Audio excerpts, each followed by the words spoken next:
Well, I'm sure we can all agree that when we get home from our busy days, all we really want to do is put our feet up. But there always just seems to be so much to do. Now, as someone who is an early to bed, early to rise type of lady, making my nights efficient is key. So today, we've got some great tips to streamline your evening routine. It's gonna be very good. I'm feeling very excited about it. I take my evenings very seriously, but obviously I'm gonna start off in the kitchen, and I'm gonna make a great make-ahead recipe that I literally always have on hand. We are making my crispy salmon fillets. Now, yeah.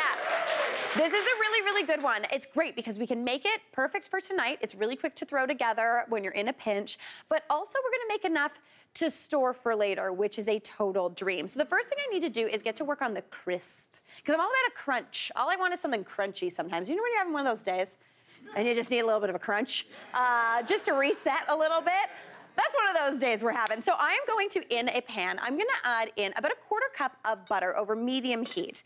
Basically for the crunch here, I'm gonna use panko. Now panko breadcrumbs, absolutely delicious. Actually, that's a lie. They're not a lot of flavor. They're just crunchy, which is a delight. But I like to add in flavor by adding in some butter and toasting them. Because I'm not gonna lie, panko, if you dredge things or bread things and then bake it up, it never kind of goes golden brown. It just kind of stays this color, this kind of like sallow, uncooked, kind of like pale blonde color. But I like the flavor of golden brown. So what I like to do is I pre-toast my panko before it even hits the heat of the oven. Because spoiler alert, by the time this panko is brown, if you're cooking it in the oven, everything you're making is overcooked. Like it is not gonna be delicious. So by pre-browning it, before it even hits the heat of the oven, you get that color, you get that toasty golden flavor, and it's super great. So into that butter, I'm gonna go in with about 4 cups of panko. So this is a lot. This makes enough for 10 portions of salmon. So into there, going in with the 4 cups. Usually I'm about a tablespoon of fat per cup of panko. That gives you a good kind of ratio to get like a good amount of golden on there. All right, could have just dumped this, but we measured anyway. Some days I'm all about measuring, and other days, as you know, very much not about measuring, but that's okay. All right, I'm gonna give that a little bit of a stir just to get everything kind of going and that butter melted. And then I want to season this up. Now this is where you get to go whatever direction that you want to go. Now I typically, if I want to do something that's good for pretty much any type of dinner I'm making, I usually do a mixture of any sort of dry herb and then some garlic powder. I love that garlic powder. It gives you a roasted garlic flavor without having to chop garlic or roast garlic or do anything with garlic really at all, just opening up a jar. So I'm going to put 2 teaspoons of that. But if you weren't feeling that garlic powder, you could totally do this with like even like Tex-Mex seasoning, something like that. Giving it whatever flavor you're feeling. A little bit of like jerk seasoning would be beautiful. But 2 teaspoons of garlic powder is perfect for me. And then I also want some herbs. But since this is cooking here and then cooking in the oven, I'm going with dry herbs today. So I'm gonna put 2 teaspoons of whatever dry herbs you like. I've got a blend of herb de Provence. This is like a Frenchy blend. So you feel a little fancy, even when you're taking things breezy in the evening. This has like thyme, a little bit of marjoram. There's weirdly a little bit of lavender in there, which sounds like it's gonna taste like your grandma's soap. It's not, it's really tasty. But Italian seasoning would be great. Even just chili flakes in here would be delightful. Season that up with some salt, maybe a little bit of pepper if you're feeling it. Give that a little bit of a stir. And we're already starting to get a little bit of a golden brown color. I'm gonna crank that up just to get that golden toast going. And I'm gonna let that go. Now immediately, I don't know if you can yet, but I'm smelling garlic powder. And that just smells like garlic bread. And the secret of life is everybody just wants garlic bread all the time. So if you can make something kind of taste like garlic bread, what a delight. All right, now we're gonna talk about the salmon. Now, if you are someone who regularly eats salmon, I feel like salmon is kind of like the new chicken. It's a thing that we just throw on. It's easy, it's quick, it's super tasty, but it can get a little bit pricey, especially when you're buying those individual portions. So what I want you to do, and this sounds like a challenge, is just buy a whole side of salmon. You're gonna feel like a fishmonger. You're gonna feel like you went out to the sea and caught a big salmon. But honestly, it's really economical. Typically, if you're buying like 2 fillets or a chunk of salmon at the grocery store, you're looking at like anywhere from like 15 to 20 bucks. But if you buy a whole side of salmon, especially at like a bulk kind of store, you can usually get a side for like $28, $30, and you're gonna get about 10 portions out of that. So way more economical, which is a delight. The only tricky thing, oftentimes when you get a whole side of salmon, the skin is still on. And that's a bit tricky. You can splurge and get the one with skin off, but I want to show you how easy it is to actually get that skin off. So I've got a piece here. The first thing you want to do if you're a little bit nervous about getting skin off of any sort of fish or salmon is cut it down into manageable portions. So I'm going to cut this into 2 nice portions. And that skin is a little bit tougher, so you do really want to go through there. And then all you need to do is basically we're just removing this skin obviously from the flesh. Now I do this I kind of do this like a left-handed person, which is strange. You could do it like a right-handed person, get things started and then go this way, but I go goofy, so trust me, this is gonna work. Basically starting on the belly end of the salmon. So it's this thinner end that usually has a little bit more fat on it. What you wanna do is just kind of get your knife down and just underneath that skin. Just wiggle it slowly, working with a sharp knife. And you almost wanna press your knife against the board. Now, once you have this little flap here of that skin, here, can we see? That's a little bit better. There you go, you can see that little bit of skin. You're gonna grab it. This is where I do things goofy. You don't have to do this opposite. You can do it the right way. So I do it like this. You could just do it like this, which is a lot nicer, but this is not how I do things. So get that knife under there, and then just working with it almost parallel to the board, just kind of grab the skin and just keep wiggling the knife along. Just wiggle it. It seems scary, but honestly, if you do this once, it's very satisfying, because check that out. No meat on that skin. You have just got pure salmon skin and then all that salmon right here. Honestly, I know I made it look easy. I know that's kind of my thing. This is easy. You can do it. Now, you do want to check, make sure there's no pin bones in there. Get all that done. I'm going to show you one more. Just kind of wiggle that knife under. Again, kind of shimmy, shimmy, shimmy. Grab that skin. This is the same if you want to do the whole kind of side of salmon at a time, just a little bit bigger. Again, skin's gone, salmon is ready to go, you are good to go. Now I'm gonna go wash my, actually no I'm not, I gotta cut up the rest of the salmon. Mary Berg, don't rush, we got things. All right, I've got the rest of this side of salmon here. I'm gonna show you how I break it down, because I don't just kind of cut it into strips. So I'm gonna pop this over here, and I'm just gonna cut, again, those fillets, just like before, about equal. You can get usually 8 to 10 fillets out. So I'm gonna go down, run that knife down, and then when I get to about here, what I do with the tail end is I actually flip it this way and then cut that in half this way. That gives you more kind of similar shape and size, so they're gonna cook more evenly. All right, that's looking perfect. I'm gonna go give my hands a quick little wash. Also, I didn't realize I was wearing my salmon outfit to make salmon today. That was unintentional matching, but we're good to go. All right. That's looking perfect. Got my hands nice and clean. Now we're gonna check on that panko. This is one of the things. You give it a stir every time you think of it. I'm gonna give it a toss, because hopefully we've got that golden brown on the bottom. All you need to do, oh yeah, here we go. See that golden? That little bit of golden in there? Now typically I would toast this for longer, so all of it is nice and golden brown. You basically want the color of this panko in this pan to be the color of the finished salmon you wanna be eating. That golden brown, almost fish and chips color. But I'm gonna move forward with this just like it is. It will brown a little bit more in the oven, but not tons.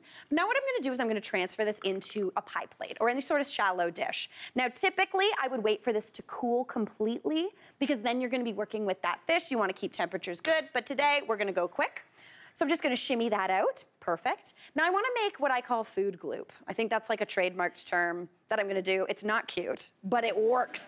And for food gloop, you need eggs and mayonnaise. This is a great way to bread things and dredge things, because it cuts the step where you need to almost flour things first. It makes things extra sticky, so more of that crunch is gonna stick on there. So I've got 1 egg. I'm gonna add in 2 more, so you need 3 eggs total for this amount of salmon. And then per egg, I usually do about 1/4 cup of mayonnaise. So give that a little bit of a whisk together. Those eggs doing their thing. Now right now, this is a great egg wash, classic if you've ever dredged anything.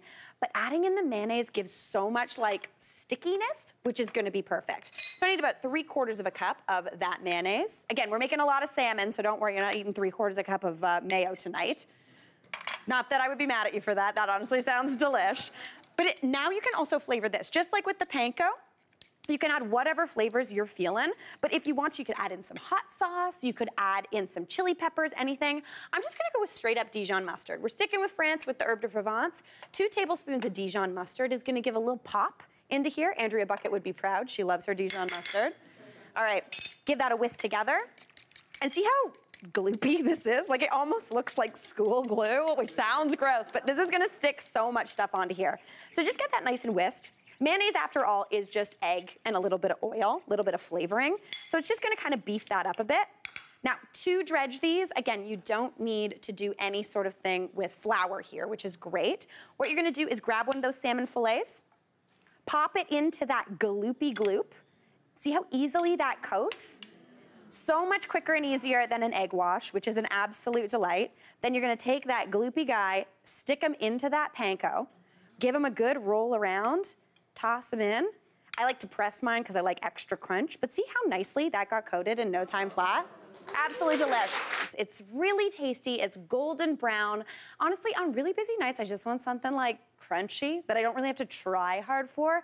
Because oftentimes, when I get home after a busy day, I'm not gonna lie, I just want to sit on my couch with my cat Egg, hanging out with him. Look at him there. Look at my little baby boy. I tell him every day he's my best friend. There's my other best friend. Oh my gosh. Does anybody else have a pet and they just stare at them and are like, how are you real? You sweet little baby. Honestly, that's my baby boy right there. But sometimes I just want to do that. So I want things ready to go quickly. Now, before the break, we made up that beautiful crispy salmon exterior with that panko. We flavored it up beautifully, and we've got them all done here. Now, any eagle-eyed fans know that you would never cook salmon like this, am I right? You look at this pan, you're like, Mary Berg, that's gonna steam. Those are all too close together. That is not how you do it. Then we've got this pan over here with those two nicely spaced out. So this is my favorite part about this recipe. So this one where everything's nice and close, I'm actually gonna put a little piece of plastic wrap on top of it. And you're gonna see what we're gonna do with that in just a second. But what we're gonna do with these two right now, we're gonna make these for dinner tonight, because I went to all that effort, I wanna eat it, it smells good, so we're doing that. So these are gonna go into a 425-degree oven for just about 15 to 18 minutes until they're cooked to your liking. Super quick, super tasty, totally delicious. Gonna eat that tonight, very thrilled. These little babies over here, I'm not telling you to cook up like 10 salmon fillets, that's wild. What I'm gonna do with these is I'm actually gonna pop them in the freezer raw, just like this. So we've got them nice and coated, looking beautiful. Pop them in the freezer just like this on a sheet pan. Then once they are frozen solid, take them out, put them into a freezer bag, and those can stay in your freezer for literally, oh, I forgot something, up to 3 months, which is absolutely perfect. So any night you're feeling like you don't want to cook, take one of those out of the freezer, 425 for about 22 to 25 minutes from frozen, and you've got perfect salmon every single night, which I love. Now, because that was so easy, I'm gonna make a little salad. So I've got some lettuce in here, all doing their thing. Also, that salmon, you flake it up, put it on a taco, boom, fish tacos. Put it next to a salad, boom, fancy little dinner. So, so, so good. So I've got my lettuce here doing its thing, and I'm just gonna show you a really quick dressing that I do pretty much all the time. So I've got my bowl, and into there I'm gonna go in with a little bit of Dijon mustard. Dijon mustard is great, it's an emulsifier. Also gives a lot of flavor, which is a delight. It's just a little spoonful. I go heavy on the Dijon because I like it. If you want a little bit of sweetness in here, some honey or some maple syrup would be delicious. I'm gonna season this up with some similar flavors that we used also on that salmon. Just a little bit of garlic powder. You don't need that fresh raw garlic if you're not feeling it. The garlic powder, again, is gonna give you that roasted garlic flavor. A little bit of that herb de Provence to keep things a little French, which is very exciting. A little bit of lemon juice goes right on in. And that Dijon mustard, since it's an emulsifier, it helps to kind of bring everything together. It helps to make oil and the liquidy ingredients get along, which is a delight. I got some pips in there, but that's okay. It's just for me. Don't tell anybody. All right. Now, I pretty much always have pickled onions on hand as well. So if you make pickled onions, this is really easy to do. Just slice up some red onions or some shallots, put it in some vinegar, maybe a little bit of salt, a little bit of sugar in there. And then I pour a little bit of hot water in. The trick, don't get rid of this. This vinegar is like oniony vinegar. So I'm gonna add a little bit of that into the mix as well for a little bit of extra flavor. Give that a whisk together. And then we're just gonna add in olive oil. Now this is the part if you wanna pretend you're fancy and be a fancy person. You can use that fancy olive oil that you got like for Christmas last year that you've never opened because it's too fancy. This is the reason you use it, for a nice little salad. So give that a whisk, add in enough oil until it tastes good to you. I like a really vinegary dressing, so this looks perfect to me. Season that up with a little bit of salt, maybe a little bit of pepper. If you want, you can also season your lettuce. That's always a good thing, gives you a bit more flavor, so I'm gonna do that too. Pop that on. Maybe some of these delicious pickled onions right into the salad as well for a vinegary hit. And then you just pour over all that dressing. And just as quick as that, you have got dinner in a flash. But no, do not forget, we also have that amazing salmon. So I'm gonna go grab that out of the oven. This one's been baking away. Again, about 15 to 18 minutes, that's all it takes. And you have got crispy, crunchy salmon. Whether you are making it from fresh or from frozen, this is what you're getting. It's so juicy, it's so delicious. Serve that up next to that little bit of salad. You get that golden brown color. Again, if you do that panko, or actually I'm gonna do salmon on top of salad. This is exciting. Because you know what, I'm not gonna lie. I know I pretend I eat at my kitchen table. I don't, I eat on the couch. So I really like bowl food. So pop that salad right on in. You could put a little bit of feta cheese on here too. That would always be amazing. Those beautiful tomatoes, and then that salmon right on top. Perfect dinner. Absolute stone cold stunner. I gotta taste it. We got crunch. Oh, it's crispy, it's perfectly cooked. Oh. Okay, going in, let's do this. Crunch City. Absolutely delicious. You've got to make this tonight, and don't forget, future you will thank you. Hey, Mary here. What did you think? Drop your comments below, and don't forget to like and subscribe for more of the good stuff.